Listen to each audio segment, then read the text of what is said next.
ہندوستان کی 5 عالیشان مساجد۔ دلی کی جامع مسجد ہندوستان میں جب مشہور اور عالیشان مساجد کی شمار کی جاتی ہے تو سب سے پہلا نام جو آتا ہے وہ دہلی کی جامع مسجد ہے، جس کی تعمیر مغل بادشاہ شاہجہاں نے کرائی تھی۔ اس مسجد کا سب سے پہلا نام مسجد جہانما تھا۔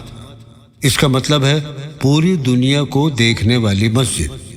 اس کے بعد اس کا نام جامی مسجد ہوا اور کچھ وقت کے بعد اس کا نام بدل کر جمعہ مسجد ہوا، اور اس کے بعد یہ مسجد جہانما سے جامع مسجد کہلانے لگی۔ یوں تو دلی کی جامع مسجد اپنے تعارف کے لیے کسی کی محتاج نہیں ہے، یہ صدیوں سے اپنی آن بان اور شان سے مغل سلطنت کے سنہرے وقت کی داستان سنا رہی ہے۔ کہتے ہیں ایک بار مغل بادشاہ شاہجہاں نے ایک مسجد کا خواب دیکھا، ایک ایسی عبادت گاہ کہ جو بھی شخص اسے دیکھے اس کے دل میں خود بخود اللہ کی عبادت کرنے کی نیت جاگے۔ یہ خواب دیکھنے کے بعد شاہجہاں نے مسجد کے لیے زمین تلاش کی، اور وہ جگہ ٹھیک لال قلعے کے سامنے ایک پہاڑی تھی۔ اس پر مسجد تعمیر کرنے کا کام 6 اکتوبر 1650 کو شروع کر دیا، اور اس کا نقشہ آگرہ کی جامع مسجد کی طرز پر بنایا گیا، اور یہ 6 سال میں بن کر تیار ہوئی، یعنی 1656 میں یہ پوری طرح مکمل ہو گئی۔ اس مسجد کو بنانے کے لیے 5000 مزدوروں نے دن رات کام کیا تھا۔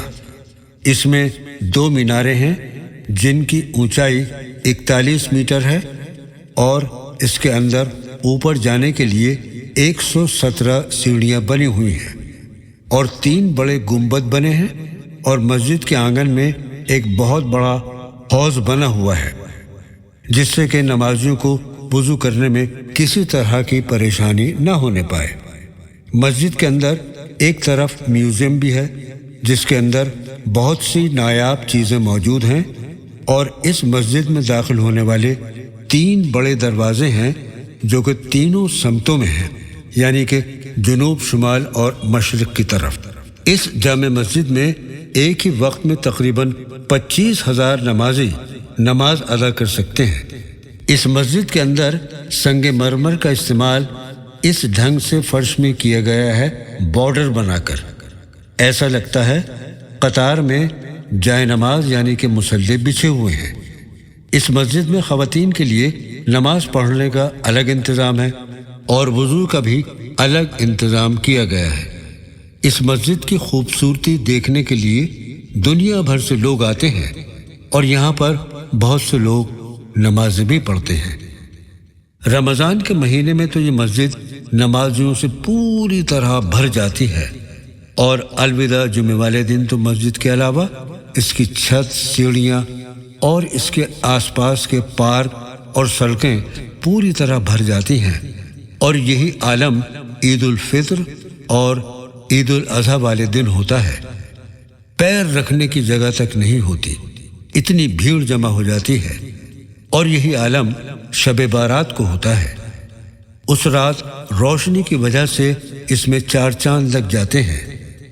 جب جامع مسجد کی تعمیر پوری ہو گئی تب بادشاہ شاہجہاں کے لیے یہ فکر ہو گئی کہ اس مسجد میں امامت کون کرے گا، یعنی کہ امام کون ہوگا۔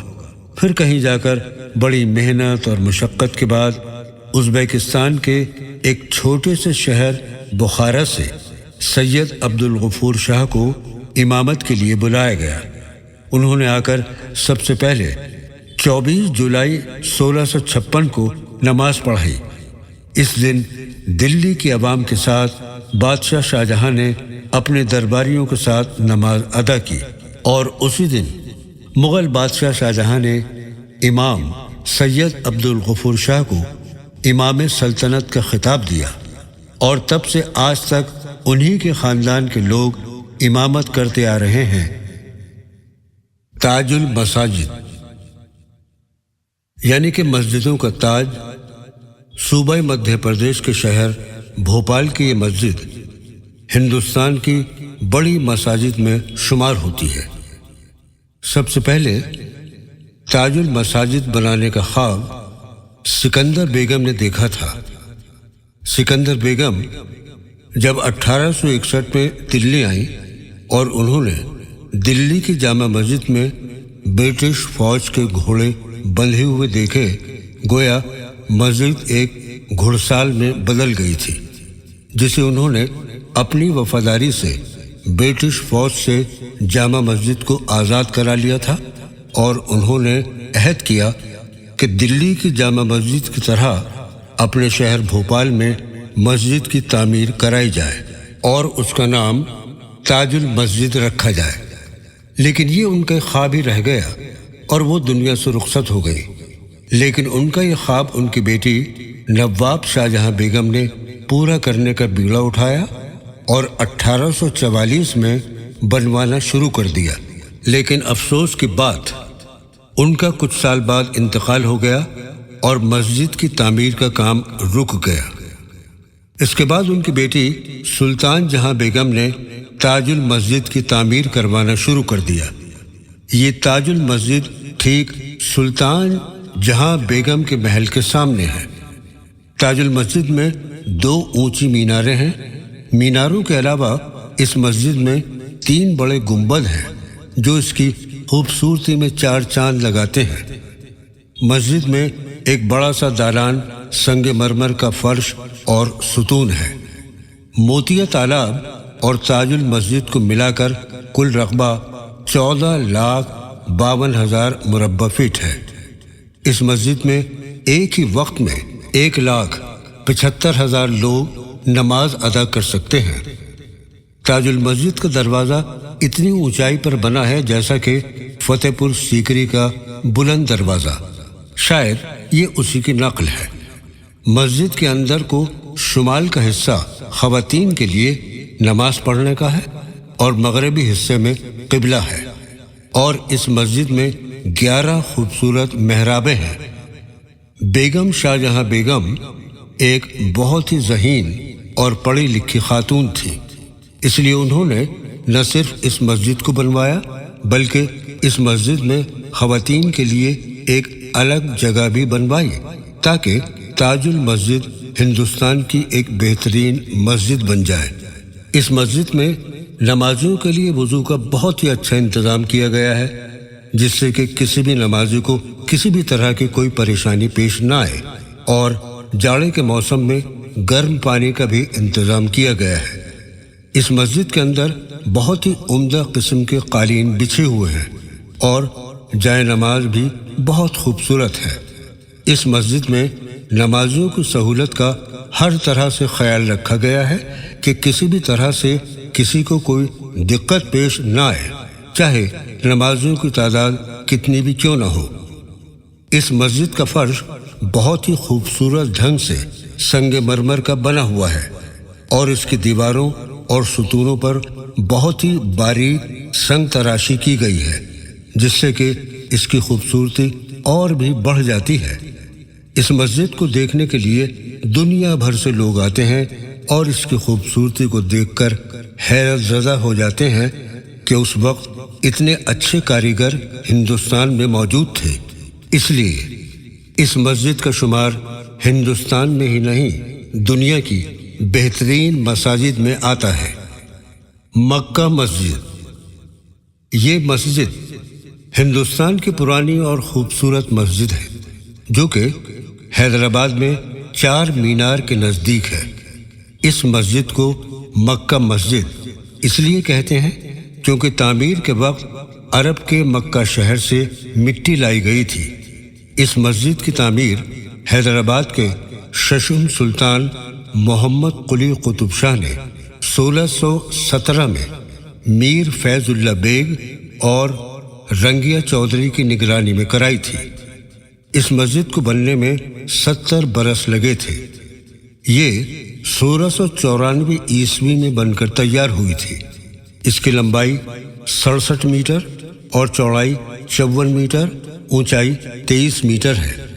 اس مسجد کو بنانے کے لیے روزانہ رات اور دن 4000 کاریگروں اور 8,000 مزدوروں نے کام کیا تھا۔ اس مسجد کی میناریں، گنبد اور محرابیں مغل سلطنت کے وقت کی بنی ہوئی عمارتوں سے ملتی ہیں۔ اس مسجد میں ایک وقت میں 10,000 لوگ ایک ساتھ نماز پڑھ سکتے ہیں۔ اس مسجد کی دیواروں پر قرآن پاک کی آیتیں لکھی ہوئی ہیں جو کہ بہت ہی خوبصورت لگتی ہیں، اور اس کی محراب بہت ہی اچھے ڈھنگ سے پتھروں کو تراش کر بنائی گئی ہے۔ اس کی چھت کو بہت ہی خوبصورتی سے سجایا گیا ہے۔ اس مسجد میں نمازیوں کے لیے وضو کا بھی دھیان رکھا گیا ہے کہ ان کو پریشانی نہ ہو، اس لیے یہاں پر ایک ساتھ سینکڑوں نمازی وضو کر سکتے ہیں۔ یہ مسجد تلنگانہ صوبے کی ایک عالیشان مسجد ہے۔ اس کی میناریں بہت ہی خوبصورت بنی ہوئی ہیں، اور ان کی خوبصورتی میں گنبدوں نے اور چار چاند لگا دیے۔ اس مسجد میں داخل ہونے کا جو دروازہ ہے وہ بہت ہی عالیشان بنا ہے۔ یہ مسجد اپنی مثال خود آپ ہے۔ جامعہ مسجد میسور کے سلطان حیدر علی نے اپنے دور 1638 میں تقریباً 400 مساجد بنوائیں۔ ان میں ایک مسجد جامعہ مسجد ہے جسے ٹیپو سلطان کے لیے نظر کیا گیا تھا۔ سن 1940 میں ڈیزائنر ریاض آصف الدین نے اس کی بنیاد پر اس کی تعمیر کرائی، اور میسور کے دیوان سر مرزا اسماعیل نے اس کی بنیاد رکھی، اور 1940 میں دوبارہ عالیشان مسجد بن کر تیار ہوئی۔ یہ ہندوستان کے جنوب بنگلور میں ہے، اور اس خوبصورت مسجد کا شمار ہندوستان کی اعلیٰ مساجد میں آتا ہے۔ یہ سفید سنگ مرمر کی بنی ہوئی ہے، اور اس کا نقشہ مغل سلطنت کے وقت کی بنی ہوئی عمارتوں سے لیا گیا ہے۔ اس مسجد کا رقبہ 38,000 مربع فٹ ہے۔ اس میں ایک ساتھ 10,000 نمازی نماز ادا کر سکتے ہیں۔ یہ 5 منزلہ بنی ہوئی ہے۔ اس کی سنگ تراشی سے پتہ چلتا ہے کہ کاریگروں نے کتنی محنت اور مشقت سے اس کی خوبصورتی میں چار چاند لگا دیے۔ اس مسجد میں بہت ہی خوبصورت محراب بنے ہوئے ہیں، اور اس کی میناریں اور گنبد بہت ہی خوبصورت، اور اس مسجد کے اندر وضو کے لیے بہت ہی خوبصورت حوض بنایا گیا ہے جس کے ارد گرد بہت سے نمازی ایک ساتھ بیٹھ کر وضو کر سکتے ہیں۔ اس کا صدر دروازہ بہت ہی خوبصورت بنایا گیا ہے، اور اس مسجد میں نمازیوں کے لیے بہت ہی عمدہ قسم کے قالین بچھے ہوئے ہیں جس سے کہ نماز ادا کرنے میں کسی طرح کی کوئی پریشانی نہ ہو۔ یہ جامع مسجد جنوب ہند کی بے مثال مسجد ہے۔ اس مسجد کا فرش بہت ہی شاندار ڈھنگ سے بنایا گیا ہے۔ سنگ مرمر کو تراش کر اس کی دیواروں پر سنگ تراشی بے مثال ہے۔ بہت ہی خوبصورت محرابیں بنی ہوئی ہیں۔ اس مسجد کو دیکھنے کے لیے دنیا بھر سے لوگ آتے ہیں، کیونکہ یہ ہندوستان کی ہی نہیں بلکہ دنیا کی خوبصورت مساجد میں سے ایک ہے۔ لکھنؤ کی جامع مسجد لکھنؤ کی جامع مسجد جو کہ تحسین گنج میں موجود ہے، اس کو بادشاہ محمد علی شاہ نے 1839 میں بنوانا شروع کیا تھا۔ کچھ عرصے بعد ان کا انتقال ہو گیا تھا اور مسجد کی تعمیر ادھوری رہ گئی تھی، لیکن محمد علی شاہ کی بیگم ملکہ جہاں صاحبہ نے اس مسجد کو مکمل کروایا۔ اس مسجد کی تعمیر میں روزانہ 4,000 کاریگر اور 8,000 مزدور کام کرتے تھے۔ جب اس مسجد کا نقشہ بنوایا گیا تھا تو اس بات کا خاص خیال رکھا گیا تھا کہ یہ مسجد پورے علاقے اور شمالی ہند میں اپنی مثال آپ ہو، اور ایسا ہی ہوا۔ جب 1845 میں یہ مسجد بن کر تیار ہوئی تو اتنی خوبصورت مسجد آس پاس کے خطے میں نہیں تھی۔ اس مسجد کو اتر پردیش کی سب سے بڑی مسجد ہونے کا شرف بھی حاصل ہے۔ تعمیراتی حصے میں دیکھا جا سکتا ہے اس کے سامنے کا فیس جو نظر آتا ہے وہی بہت خوبصورت بنا ہے، جو بڑے امام باڑے کے رومی گیٹ میں ملتا جلتا نظر آتا ہے۔ اس کے صدر دروازے کے بائیں جانب اور داہنی جانب 5 دروازے اور بنے ہیں۔ مسجد سے ملا ہوا ملکہ جہاں صاحبہ کا مقبرہ بھی بنا ہے۔ مسجد کے اندرونی حصے کو نقاشی کے ذریعے رنگ برنگے پھولوں سے سجایا گیا ہے۔ چھت پر پلیٹیں بنائی گئی ہیں جس میں باریک کام دکھایا گیا ہے، اور چھت پر انگور کی بیل بنائی گئی ہے جو کہ نہایت ہی خوبصورت ہے۔ چھت پھانکوں دار خربوزے جیسی بنائی گئی ہے۔ دالان کی چھت کے نیچے ایک تالاب بنا کر اس میں نارنگی، شریفہ، آم، خربوزہ، انناس، انگور بھی خوبصورت طریقے سے بنائے گئے ہیں۔ محرابوں پر نقش و نگار کے ذریعے اسے پرانے فنکاروں نے اس میں بہت ہی خوبصورت کاریگری کا نمونہ پیش کیا ہے۔ پرانے زمانے کی شاہی مساجد میں اس جامع مسجد کا شمار ایک خوبصورت اور عالیشان مسجد میں کیا جاتا ہے، جیسا کہ اس کی خوبصورتی دیکھ کر ہر کوئی شخص اس بات کا اندازہ لگا سکتا ہے۔ اس مسجد کی دیکھ بھال کا کام حسین آباد ٹرسٹ اور آثار قدیمہ کی نگرانی میں ہوتا ہے۔ ہر لحاظ سے یہ جامع مسجد شمالی ہند کی ایک خوبصورت اور بے مثال مسجد ہے۔